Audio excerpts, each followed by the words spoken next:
Hey there, and welcome back to another episode of the B2B Marketing Asia podcast. I'm your host, Joe Escobedo. Joining me for this episode is my co-host. She is Sheila Berman, who is the global lead MarTech and marketing operations at Sheila's Data. And Gillian, who is the head of marketing at Equinox, who is our special guest for today. So today we're talking about a topic that is on every marketer's minds. People are talking about it like crazy. And so I'm glad we have an expert here to share a little bit more about the metaverse. So I guess for people who aren't really familiar, how do you define what the metaverse is? Sure. I guess just to start, I think the word expert is maybe a bit ambitious because it's a new industry, right? So it's moving every day. And I think no one is really an expert yet in everything. So I guess to describe it in a simple way, because people have a little bit of a hard time to get their head around the metaverse. It's basically the internet as you know it, but in a 3D way. So imagine that you can do everything that you can do right now on the internet. You can explore, you can discover, you can search, you can work, you can invest, you can do everything, but in a virtual world where you can walk around and interact and connect with people. So in its basic form, that's what the metaverse is. One thing that you need to keep in mind is that there's two types of metaverse. There are what we call Web 2 metaverse, which is what we know currently, mostly video games. So think about Fortnite, Roblox. So those are metaverse. I guess this podcast is a metaverse as well, right? Because we are in a bit of a virtual world talking to each other. We're not in the same room, so we can qualify this as a metaverse. So they qualify as a Web 2 metaverse. I think the new trend, why metaverse is suddenly coming up as a new trend is because of Web 3, of decentralization and the blockchain. And that allows to do much more than what you can do on the Web 2 is to basically give ownership to people of digital items. So you probably heard about NFT, non-fungible tokens. All they are smart contracts, meaning that if I'm in the metaverse, imagine that Fortnite, the game, move into Web 3. What you will earn in Fortnite, you will actually own it. And you'll be able to take it out of Fortnite and go and sell it on another platform, for example. So that's what decentralization and the blockchain allow you to do. And it's opening a wide range of new possibilities, and complete new industries. Companies are forming and currently doing very well with the metaverse and Web3.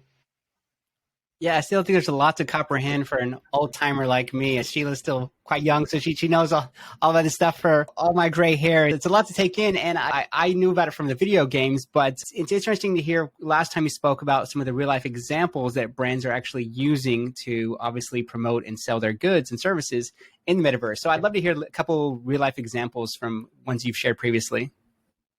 Yeah, absolutely. At the moment, because I say it's a new industry, there's a lot of experiments that are happening. So there's some very well-known examples. So if we start with the Web 2 metaverse, so you have brands like Nike, for example, that have used Roblox and a Nike Land. So it's a place in Roblox. So Roblox, for people that don't know, it's just a virtual game that you can walk around and have fun with your friend and play some games. So they've built a land with a lot of small games and products that you can see all in Roblox that you can interact with. And that did very well. There are millions of people coming to Nike Land and have fun. So what that allows the brand to do is really bring their brands to life, right? Because otherwise the only way you can do that is in store, but we know that less and less people go to physical stores. And you can do it through advertising by showing people videos. But again, this is a one-way stream. There's not real engagement. So what the metaverse allows is really connecting with your community and have a real engagement and really be creative with your brand. That's an example for the Web 2 metaverse, as we described. Now, if we look at those new metaverse that are on the blockchain, there's two main ones. One's called the Sandbox. And there's been some really cool stuff that happened on it. So literally some brands like Samsung, for example, they're recreating their flagship store inside Decentraland.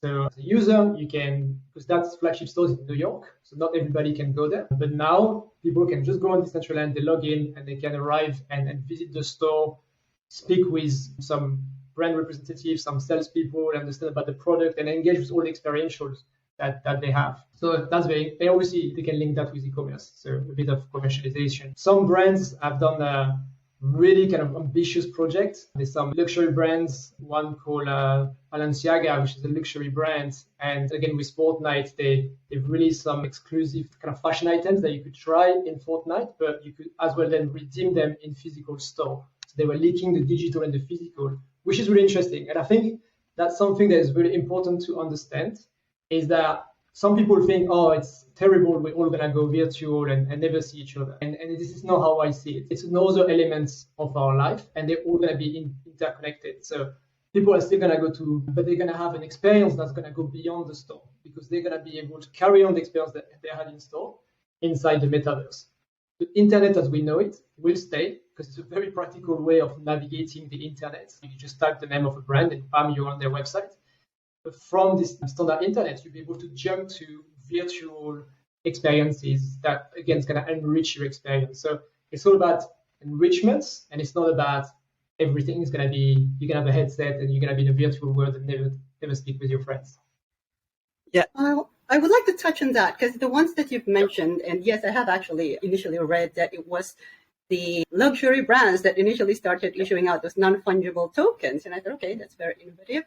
But looking at it from the point of view of, say, B2B right now, and most B2B companies are very traditional, as you know, how do you think, or what do you think would be the adoption rate of B2B companies, and who do you think would be the first to even experiment going on to the metaverse? That's a really good question. And I'm not going to say that this is the future and everything is going to be amazing for B2B companies in the metaverse. If we are at early stage for B2C companies, so you can imagine that for B2B, usually the trends happen after. But there's already kind of application, especially when we speak about virtual worlds. I was reading an article the other day about BMW, and what they're using is what we call closed metaverse.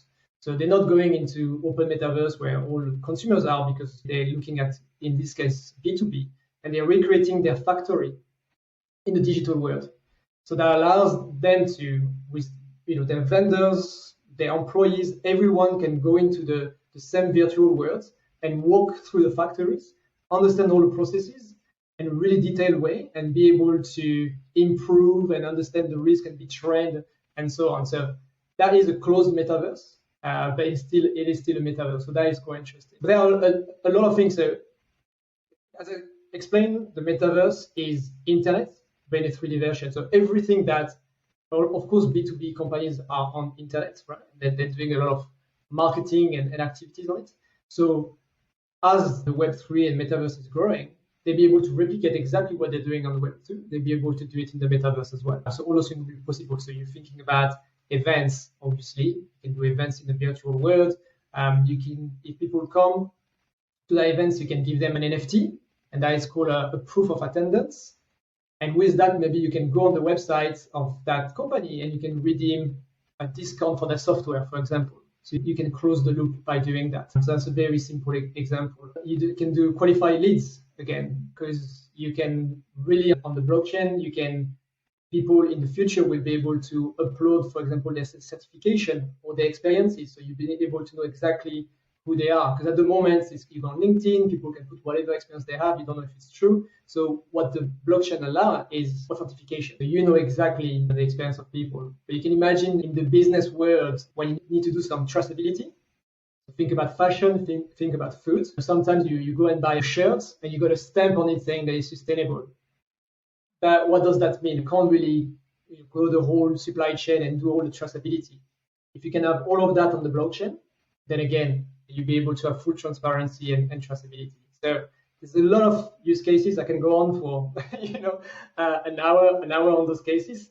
But some of them you can do them now, and some of them they will come with the expansion of Web3 and the metaverse and the adoption of NFTs. Yeah, I think I was thinking of events as well too when you're talking about B2B, because I think that's where most marketers spend most of their time and money is on virtual events and things like that. I might have missed it because you talked about it being a good avenue for like top of the funnel, like awareness and building communities. Has it been implemented in the bottom of the funnel? Can you purchase things from the metaverse, or is that not available currently?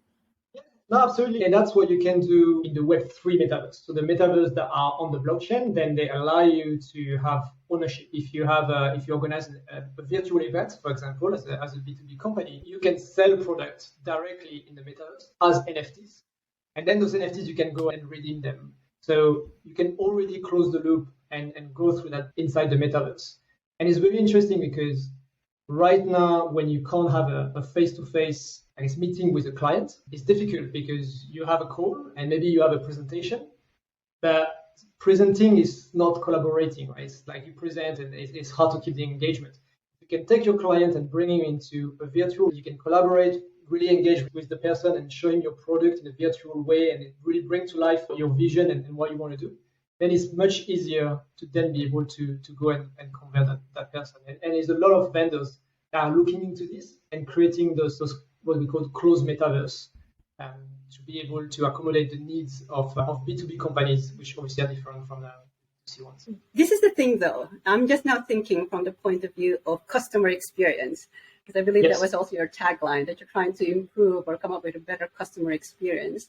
How do you then, or how do you think it should be in terms of providing a really great, or okay, not great, a better customer experience for your customers in the metaverse when you haven't, I'm just making assumptions here now, when you haven't really perfected that in the offline world?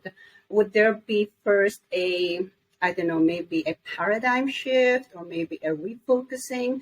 Because the way I'm thinking, everything has to be connected. Whatever the customer is experiencing offline, I don't know how their experience is going to be online if the company hasn't even managed to come up with a strategy to say, how do we come up with an experience that our customers will say, yeah, it's fantastic, and I will go to Metaverse, or I can even transact offline. So we're now talking about like multi-channel customer experience. And it's a good point. And I guess the answer is that you probably have to nail the basics first before going into the metaverse. So if your online experience is bad, your metaverse experience is going to be bad, right? So you should probably focus on that first. And then when you have that, this is up and running, then how can you bring it to the next level and really kind of now creating engaging experience inside the metaverse? And what I would say is, if you work for a company and you feel there's a use case for your company and to be in the metaverse, don't necessarily go to your boss and say, hey, we're going to go in the metaverse and we're going to triple our sales and we're going to have an amazing ROI. I think you're probably going to lose your job if you do that right now. Hopefully you won't. Hopefully you will achieve your target, but probably not. So I think at the moment the metaverse is more about connecting than marketing. So you need to go in the metaverse to really connect with your audience, engage with them, and educate them. And that is more like brand building, when the whole performance marketing did not exist and we didn't spend millions of dollars on Facebook just to target people with ads. I think it's a bit back to that. It's back to the basics of building your brand, connecting with your audience, and then, yes, you can bring them back into a normal Web 2 experience on your website and then convert them. So that would be my approach. Yeah. Sheila and Gillian, I'm really glad you brought that up, because I think a lot of marketers I hear about, they're always trying to chase that next shiny bell. And so Metaverse is obviously one there.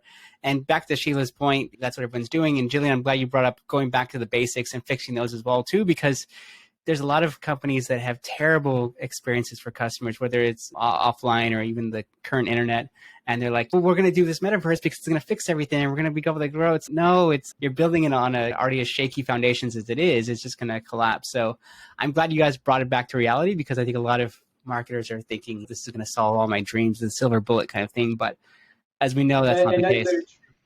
And I was reading and looking for quite a lot of examples of what B2B kind of businesses are doing in the metaverse and with NFTs.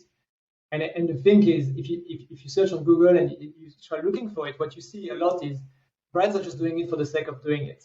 And actually what they're doing, they could easily do it in the Web 2, in the normal internet. They don't need to do that in the meta. And that's fine, because we need people to come in and experience. And with that we learn, and then we can improve, and then we will get to a point where there'll be actually a need and a use case to do it inside the metaverse or use NFTs to do your work. But yeah, you see a lot of companies, they're going to do a loyalty system using NFTs. It's like, you can, but you can already do that. You can have an account on your website, people can come in and you can do your loyalty program. So if you're going to go in NFTs, then the only reason to do that is because you want people to be able to, for example, trade that NFT outside of your environment. Because then that NFT, you own it, you can go on marketplaces and sell it. So if there's no need to do that and no value to do it, then why would you go on to into a metaverse or decentralized platform? So Joyce, a really good point. And I'm more into let people experience because we can learn. But